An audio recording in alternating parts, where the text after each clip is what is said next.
जादुई सांप की कहानी। गांव में दो बहनें रहती थीं। उनको कोई भाई ना था, इसलिए वह दोनों भाई के लिए बहुत दुखी रहा करती थी। उनको हमेशा ये लगता था कि उनका एक भाई तो ज़रूर होना चाहिए था। एक दिन उनके गांव में मेला लगा। वह दोनों मेला घूमने गई। मेला घूमने के बाद वह दोनों मंदिर गई। वह मंदिर भोलेनाथ का था। वह दोनों उस मंदिर में मन्नत मांग रही थी कि हे भोलेनाथ, हमें एक भाई दे दो। फिर उस मंदिर में एक जादुई सांप आया और बोला कि मैंने तुम्हारी बातें सुन ली है, मैं अपनी शक्तियों से तुम्हारी इच्छा पूरी कर सकता हूँ। फिर सांप बोला, लेकिन मेरी एक शर्त है, जब आपके घर में भाई आएगा तो उसे मेरे पास लाना होगा। मेरी शर्त भूलना नहीं, नहीं तो मैं उसे मार डालूँगा। वह दोनों बहनें सांप की बातें सुनकर बोली कि हम आपकी शर्त नहीं भूलेंगे। फिर वह दोनों वहाँ से घर चली गई।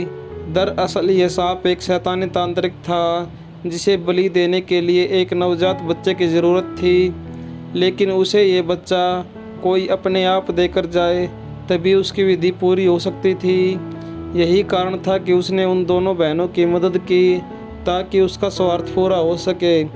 फिर कुछ महीनों बाद उन बहनों के घर में भाई हुआ और उनका परिवार बहुत खुश हो गया। और उन दोनों ने जो सांप को वचन दिया था, वह दोनों उस वचन को भूल गई। कई साल बीत गए। फिर उनका भाई बड़ा हुआ और उसकी शादी तय हुई। फिर एक दिन बड़ी बहन के सपने में सांप आया और उसे बोला कि तुमने मेरी शर्त को भुलाकर अच्छा नहीं किया, अब मैं तुम्हारे भाई को मार डालूँगा। फिर वह बोली कि तुम मेरे भाई को कैसे मारोगे?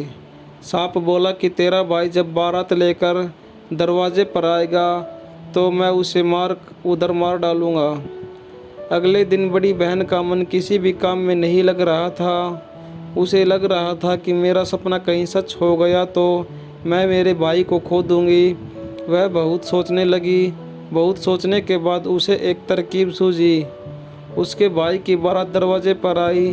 तब उसने उसके दोनों हाथों में एक एक मटका लिया और उन मटके में आग लगाई और अपने भाई के सिर के पास मटका लेकर खड़ी रही।